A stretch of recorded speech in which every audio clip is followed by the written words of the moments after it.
Sebelum kita memulai presentasi kali ini, kami ucapkan salam panganjali umat. Om Swastiastu. Selamat siang Bu Ega, kami dari kelompok 9 akan mempresentasikan presentasi kami, yaitu tentang hukum Kepler. Sebelumnya, izinkan kami memperkenalkan diri terlebih dahulu. Perkenalkan, nama saya Gede Pananda Saputra, nomor absen 6. Saya Kadek Fitri Sasayani, nomor absen 22. Saya Ketut Ayu Artika Sari, absen 25. Saya Nikomang Nera Putri Anastasia, absen 35. Nah, apa sih hukum Kepler itu? Hukum Kepler adalah 3 hukum yang menjelaskan tentang planet yang matahari menjadi pusat dari alam semesta. Sebelum melanjutkan tentang hukum Kepler, kita harus tahu dulu nih sejarah dari hukum Kepler. Hukum Kepler dikemukakan oleh seorang astronom Jerman yang bernama Johannes Kepler. Johannes Kepler ini memberikan tujuan tentang hukum Kepler, yaitu untuk mengetahui untuk mengetahui matahari sebagai pusat dari alam semesta. Tetapi sebenarnya ilmu perbintangan atau ilmu astronomi sudah lama ada di masyarakat. Ada 2 teori yang menjadi landasan dari ilmu perbintangan ini. Yang pertama adalah teori geosentris oleh Ptolemaios yang menyatakan bahwa bumilah yang menjadi pusat dari alam semesta dan planet-planet lain mengorbit pada bumi. Teori ini bertahan selama kurang lebih 1000 tahun karena teori ini didukung oleh tokoh-tokoh seperti contohnya Aristotle. Lalu yang kedua adalah teori heliosentris. Teori heliosentris ini dikemukakan oleh Nicolaus Copernicus yang justru menyatakan bahwa mataharilah yang menjadi pusat dari alam semesta dan planet-planet lain termasuk bumi itu mengitari atau mengorbit pada matahari.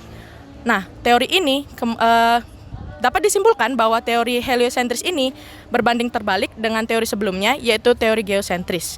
Teori ini didukung oleh Galileo Galilei dan juga oleh Tycho Brahe. Lalu pada suatu saat, Tycho Brahe, yaitu seorang astronom dari Denmark, memberikan bukunya kepada salah satu astronom, yaitu Kepler. Lalu Kepler Kepler menemukan temuan bahwa sebenarnya lintasan dari planet-planet itu berbentuk elips, bukan lingkaran seperti yang dipercayai oleh astronom-astronom sebelumnya. Lalu pada tahun 1609, Kepler kemudian menerbitkan buku yang disebut dengan Astronomia Nova, di mana buku ini menjadi patokan untuk hukum 1 dan hukum 2 pada hukum Kepler.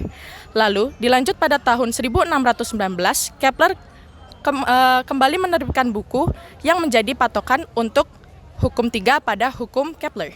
Lalu hukum 1, hukum 2, dan hukum 3 kemudian akan dijelaskan oleh rekan-rekan saya. Baik, di sini saya akan menjelaskan tentang hukum Kepler pertama. Jadi, hukum Kepler pertama itu berbunyi, orbit setiap planet itu berbentuk elips dengan matahari berada di salah satu fokusnya. Dengan penjelasan bahwa orbit planet itu tidak lingkaran sempurna dan planet lebih dekat ke matahari itu di perihelion dan lebih jauh itu di aphelion. Baik, selanjutnya ada hukum Kepler 2 atau hukum luas, yang dimana hukum ini menyatakan bahwa garis hubung antar planet dan matahari memiliki luas juring yang sama dan dalam waktu yang sama juga. Dengan kata lain, planet yang bergerak melalui orbit elips dan dilalui dengan interval waktu yang sama akan memiliki juring yang sama juga. Nah, selanjutnya hukum ini menggambarkan bahwa planet yang lebih dekat dengan matahari akan bergerak lebih cepat atau disebut dengan perihelion. Selanjutnya, planet yang lebih jauh dengan matahari akan bergerak semakin lambat yang disebut dengan aphelion. Nah, hukum ini juga membuktikan bahwa aphelion dan perihelion ini benar adanya. Selanjutnya akan dilanjutkan oleh hukum 3.